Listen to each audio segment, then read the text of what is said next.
하나님 계속해서 또 기독교 윤리의 주제를 좀 생각하고자 합니다. 하나님께서 이 시간도 저희와 함께 하시고 부족한 종에게 또 말씀을 조금 전할 힘을 주시고 함께 묵상하며 하나님의 뜻을 더욱 깨닫고 더욱 거룩한 삶, 아름다운 삶을 구하는 저희들이 되게 하옵소서. 예수님의 이름으로 기도하옵나이다. 아멘. 자, 이 시간에는 계속해서 제7계명에 속한 주제 중에 아름다움, 몸의 단장 문제를 좀 간단하게 정리해 보겠습니다. 아름다운 세상, 아름다움은 하나님의 한 속성입니다. 하나님께서 지으신 세상은 아름다운 세상입니다. 그것은 하나님의 보시기에 좋은 세상이었습니다. 창세기 1장에는 하나님의 보시기에 좋았더라 라는 말이 6번 나옵니다. 또 7번째는 하나님이 그 지으신 모든 것을 보시니 보시기에 심히 좋았더라고 증거합니다.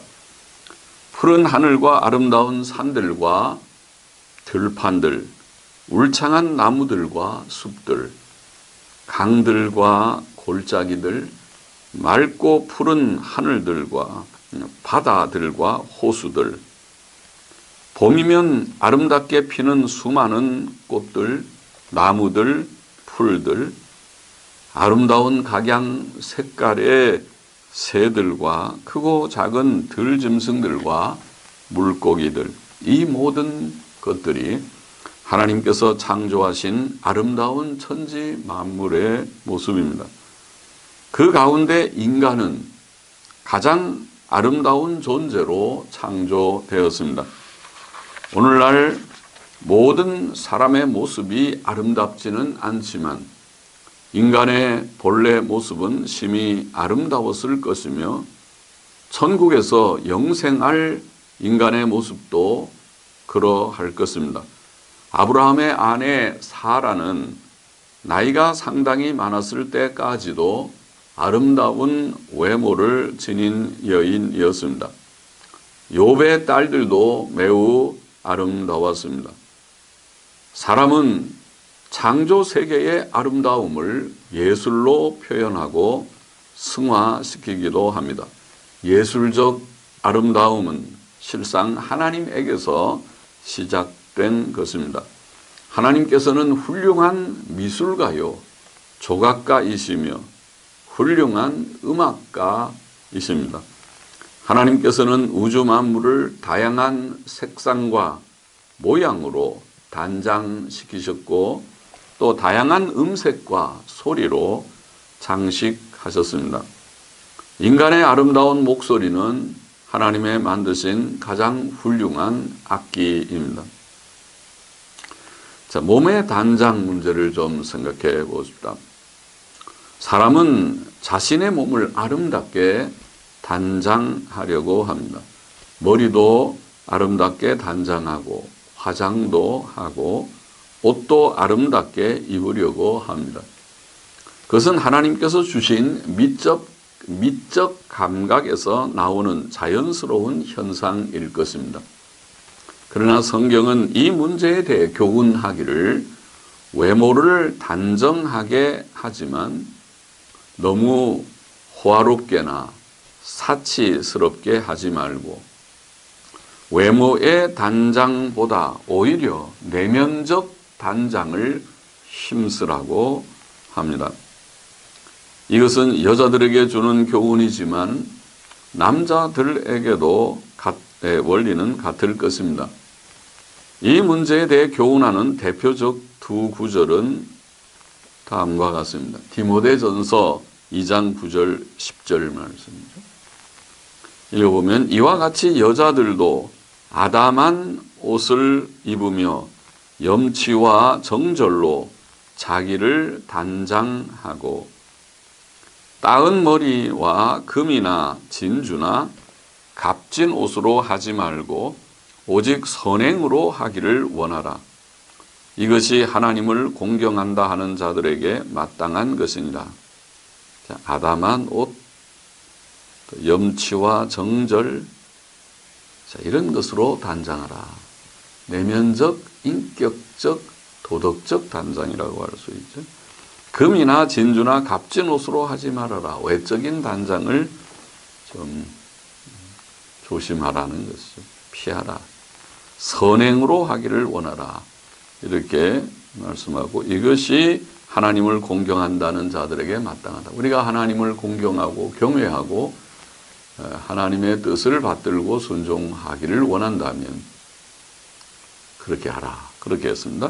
베드로전서 3장 3절 4절도 또 하나의 구절이죠. 그 두 구절. 디모데전서 2장 9절 10절, 베드로전서 3장 3절 4절. 여기 보면 아내들에게 너희 단장은 머리를 꾸미고 금을 차고 아름다운 옷을 입는 외모로 하지 말고, 사도 바울의 교훈과 같이요. 베드로의 교훈이.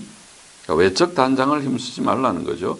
오직 마음에 숨은 사람을 온유하고 안정한 심령에 썩지 아니할 것으로 하라. 내면적 단장을 하라. 인격적 단장이죠. 마음에 숨은 사람이라고 표현했습니다. 겉으로 드러난 사람이 있고 외모죠. 마음에 숨은 사람, 이것이 인격이라는 것이죠. 내면적. 숨은 사람을 온유하고 안정한 심령에 썩지 아니할 것.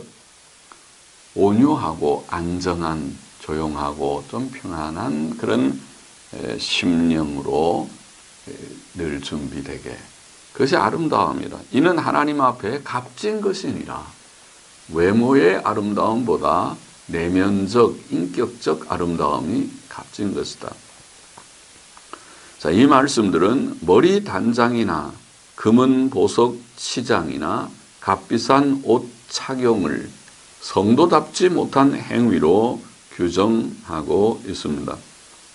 베드로전서 3장 3절에 머리를 꾸민다는 말은 디모데전서 2장 9절에 머리를 닦는다는 말과 비슷한 뜻을 가진 단어입니다. 얼굴 화장 문제도 같은 원리라고 봅니다. 외적 단장이 전혀 불필요하다는 뜻은 아닙니다. 여성들의 20세 안팎의 고운 피부가 30대, 40대 이후에도 계속되는 것이 아니므로 거칠하고 초췌해 보이는 피부를 위해 가볍게 기초 화장을 하는 것은 필요할 것입니다. 또 적절한 머리 손질도 기본적인 일일 것입니다. 남자들도 매일 면도하고 애프터쉐이브와 스킨 로션을 바르는 것이 좋을 것입니다. 성경이 금하는 것은 지나친 외모 단장입니다. 그것은 불경건한 세상 사람들이 하는 일입니다. 아합 왕의 아내이며 열렬한 바알 숭배자이었던 이세벨은 눈을 그리고 머리를 꾸미고 있다가 죽임을 당하였습니다. 열왕기하 9장 30절에 기록되어 있습니다. 장차 주 예수 그리스도의 재림으로 올 영광스러운 세상을 바라며 사는 성도는 외모 단장에 큰 의미와 가치를 두지 않을 것입니다. 그러므로 지나친 외모 단장, 예를 들어 값비싼 파마와 고데, 얼마까지가 값비싼 건지는 몰라도 좀 값비싼 일반적이지 않은 파마와 고데, 최고급 화장품, 화장품이 비싼 것은 물론 피부에 좋다고 하죠. 그러나 너무 과하지 않게 좀 해야 되겠다. 또 값비싼 금은 보석으로의 치장, 값비싼 의복들 등으로 외모를 치장하는 것은 성도다운 일이 아닐 것입니다.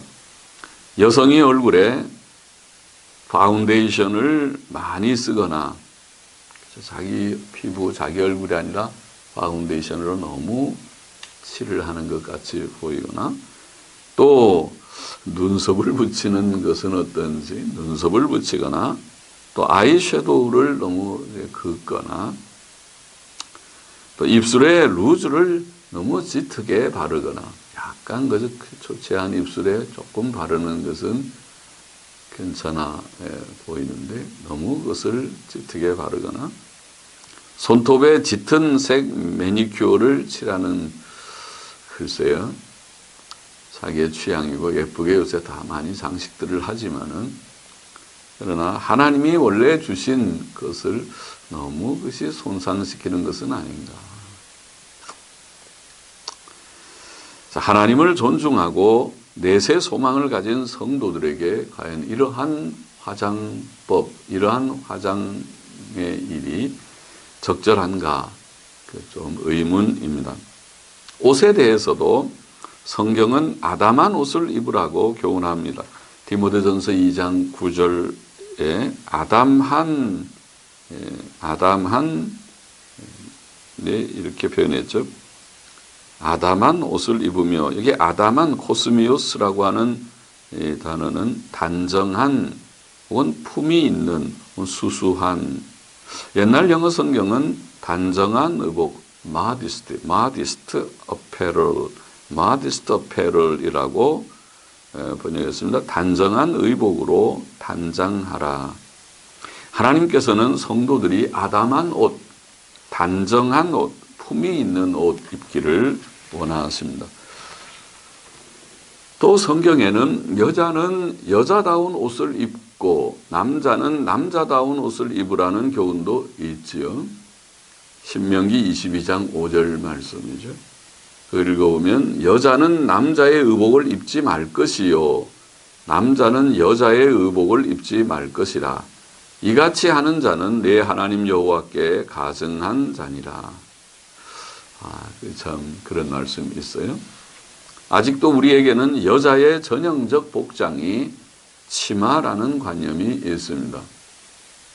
물론 그것이 언제부터 생긴 관념인지 몰라도 그래도 지난 200년 세월 동안 그런 좀 의식이 있어서 아직도 일반 사회 속에서도 여성들이 좀 점잖은 세계에서는 치마들을 입고 원피스, 투피스 정장들을 입고, 그리고 남자들은 또 양복을 입고 하는 그런 어떤 풍조가 있습니다. 여자는 바지보다는 치마를 입는 것이 여성답다고 봅니다. 물론 계절이나 경제 여건을 고려해야 하겠지만 치마를 입으면 거기에 또 스타킹을 신고 또 그에 맞춰 하려면은 다 돈이 드는 거기는 하겠지만은 그래도 할 수 있는 대로 여성은 치마를 입는 것이 단정한 복장이 아닌가 싶습니다. 성경은 성도들에게 외적 단장을 조심하고 내면적 단장에 힘쓰라고 강조합니다. 특히 여성도들에게 염치와 정절, 온유와 안정된 심령, 선행 등으로 단장하라고 말합니다. 염치는 부끄러움을 아는 마음이지요. 정절은 조심하는 마음입니다. 안정한이라는 말은 고요한, 조용한이라는 뜻입니다. 부끄러움을 아는 마음, 조심함, 또 단정함, 부드럽고 조용함, 선행 등이 여성의 참된 아름다움이라고 말하는 것입니다. 자, 변질된 아름다움도 좀 생각해 보십시다. 음란한 풍조, 음란한 복장과 예술 문제입니다. 오늘날 세상에는 변질된 아름다움을 좋아하는 풍조가 많이 있습니다. 세상은 유혹적인 미를 좋아합니다. 많은 여성들이 자기 몸의 노출을 부끄러워하지 않습니다. 많은 사람들이 성적이다, 섹시, 성적이다라는 말을 부끄러움 없이 사용하는 것을 봅니다. 세상 사람들은 노출이 심한 복장을 좋아하는 것 같습니다. 이것은 다 변질된 아름다움을 좋아하는 풍조, 곧 음란한 풍조입니다. 단정치 못한 아름다움은 옛날부터 있었습니다. 잠언 7장 10절 11절은 창녀가 그의 특유의 옷을 입고 떠들며 억세고 그 발이 집에 머물지 않는다고 묘사합니다. 창녀의 복장이란 자극적이고 음란한 복장입니다. 또 에스겔 23장 40절은 창녀들이 눈썹을 그리며 스스로 단장한다는 표현도 있습니다. 오늘 시대의 풍조인 미니스커트, 점점 무릎 위로 다 치마들이 짧아지고, 요즘에는 TV의 아나운서들도 다 그렇게 짧아지고, 이게 온 세상이 다 그런 풍조들이 많은데, 어깨 파인 옷, 딱 들러붙는 바지류 등은 성도다운 복장이 아닙니다. 성도는 이런 풍조를 대항해야 합니다. 성도의 치마는 기장이 무릎 밑으로 내려가는 단정한 것이어야 합니다. 예술의 영역도 그렇습니다. 예술은 도덕적으로 중립적 요소도 있으나 인간의 죄성 때문에 죄악된 요소들도 없지 않습니다. 특히 오늘날의 영화나 연극이나 음악 등은 하나님께서 주신 아름다움을 떠나 무질서하고 폭력적이고 음란하고 부도덕한 요소들이 많습니다. 그러므로 성도들은 변질되고 부패된 아름다움을 분별하고 순수한 아름다움을 추구해야 할 것입니다. 인터넷 음란물 문제를 좀 생각해 보십시다. 현대 사회는 제3차 산업혁명이라 불리는 인터넷망을 통해 거의 무한대한 정보를 활용하며 신속하고 종합적인 정보 처리와 통신을 하게 되었습니다. 제3차 산업혁명이라고 부르더군요. 제1차 산업혁명은 전기기관의 발명, 또 철도, 기계화 생산 이런 것을 가리킨다고 하더군요. 2차 산업혁명은 전기, 전화, 생산 조립 라인, 대량 생산 이런 것들의 특징을 가지는 때를 가리키고, 제3차 산업혁명은 지금 말한 대로 1960년대 이후에 컴퓨터, 인터넷, 디지털 혁명, 정보화 혁명을 가리키고, 지금은 제4차 산업혁명 이런 말을 쓰는데, 제4차 산업혁명은 빅데이터, 많은 데이터들을 빠르게 처리해서 그를 통계적으로 파악하는 빅데이터, 또 인공지능, 로봇공학, 자, 이런 것들이 오늘날의 4차 산업혁명이라고 불리고 있다고 합니다. 3차 산업, 여튼 컴퓨터 문명이 이것이 현대의 놀라운 그런 산업혁명과 같은 혁명적인 일이지요. 그러나 오늘날 인터넷망은 음란물을 개인의 방과 책상에 가져다 주며 음란 풍조를 조장하는 사탄의 도구로 사용되고 있습니다. 전 세계 인터넷 유해 정보 사이트 가운데는 한글로 만들어진 사이트가 영어 다음으로 많다는 보고가 있습니다.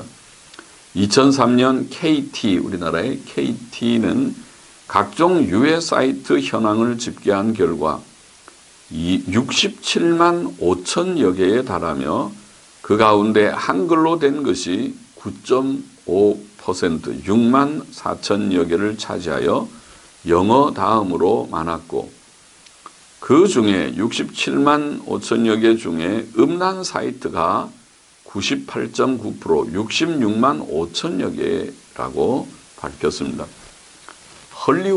미국의 헐리우드는 매년 400개의 영화를 만들어낸다고 합니다. 그러나 음란물 산업은 매년이 아니고 매달 700개의 영화를 만들어내며 최소한 연간 100억 달러의 사업이라고 합니다. 또 인터넷 성중독은 더 이상 단지 남성의 문제가 아니며 미국의 성인 사이트 방문자의 거의 3분의 1이 여성이라는 보고도 있습니다. 플랜티넷에 의하면 2013년 5월 초 전 세계의 유해 사이트는 약 641만 개. 아까 우리가 2003년에 KT의 집계는 67만 5천 개 정도였는데 2013년 5월에 지금 플랜티넷의 보고에 의하면 전 세계 유해 사이트가 약 641만 개. 많이 늘어서 그런지 자세하게 파악해서 그런지 엄청난 숫자고 그 중에 98.5% 약 631만 개가 음란 사이트라고 합니다. 음란물들은 결혼 전 혹은 결혼 외의 성관계, 또 성매매의 확산, 또 성폭력, 강금과 인신매매, 각종 성병들, 가정파탄, 기형아 출산 등의 수많은 사회악을 낳고 있습니다. 인터넷 음란물들은 현대인의 큰 시험거리이며 현대교회와 그리스도인들이 직면하는 마귀의 심각한 도전입니다. 우리는 인터넷 사용을 조심하고 자녀들에게도 조심시켜야 합니다. 성에 대한 호기심과 충동은 누구에게나 있습니다. 특히 성적 충동은 보는 데서 자극됩니다. 음란한 영상은 사람의 머릿속에 각인되어 상당히 지속됩니다.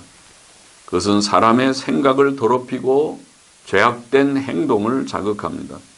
그러므로 성도는 음란물을 보지 말아야 합니다. 다윗은 여인의 목욕하는 것을 보았을 때 음욕을 품었습니다. 마음의 음욕을 품는 것은 간음하는 것과 같습니다. 마태복음 5장 28절 주님의 말씀. 성도는 악에 대해 미련한 것이 좋습니다. 성경은 너희가 악한 데 미련하기를 원하노라.